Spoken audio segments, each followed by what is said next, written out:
Ningizimu Afrika, Mzansi, sanibonani. Nginibingelele kuphi nakuphi la enibukele khona-ke. Makuthi-ke usuku lakho lokuqala uyithola-ke uhlangana nalo mbukiso, ngicela ungalenzi iphutha kusekhaya la, subscribe ku-channel, ulike ivideo ebese-ke uciphiza i-notification bell. Wenzelani? Wenzela ukuthi-ke mangifaka ivideo wena-ke bese-ke uthola i-notification, then ngokushesha bese uyangena kwivideo uyayibuka. Seku-Trend TV siyaqinisekisa-ke ukuthi-ke sikulethela-ke lolo daba olusuke lusematheni ngalolo suku. Ingane zakwethu sikubhekela-ke nje kwigameko ezenzeka mihla namalanga, ikakhulukazi la eMzansi. Kunevideo esisabalele enkundleni zokuxhumana, ivideo la ekhombisa khona abantu-ke bangaphandle ezweni labo behlukumeza owesilisa. Lapho-ke bebonakala-ke kwivideo bemnquma noma bemsika amadlebe lo owesilisa-ke okubikwa ukuthi-ke udabuka la eNingizimu Afrika. Kuthiwa-ke bampanishela khona ukuthi-ke la eNingizimu Afrika sixosha abantu basemazweni abo, sithi-ke abahambe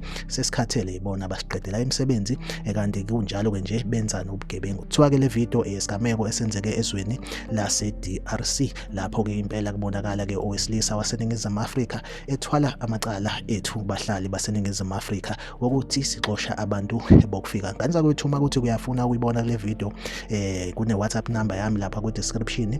Nge-WhatsApp nje ungitshele ukuthi-ke uphuma kwiZikwi-Trend TV, ufuna ivideo yomuntu osuke esikwa amadlebe ezweni langaphandle. Ngizobe sengikusendela-ke yona-ke leyo video. Angibafuni hi hello, umuntu akahlale phezu kodaba angitshele ukuthi ufuna ivideo ekanje nakanje. Ngane zakwethu, ningakhohlwa ukulike ivideo nisubscribe kwi-channel eZikwi-Trend TV, izohlezi khona la inilethela-ke indaba eyisematheni usuku nosuku. Asihlangabezane kwivideo elandelayo.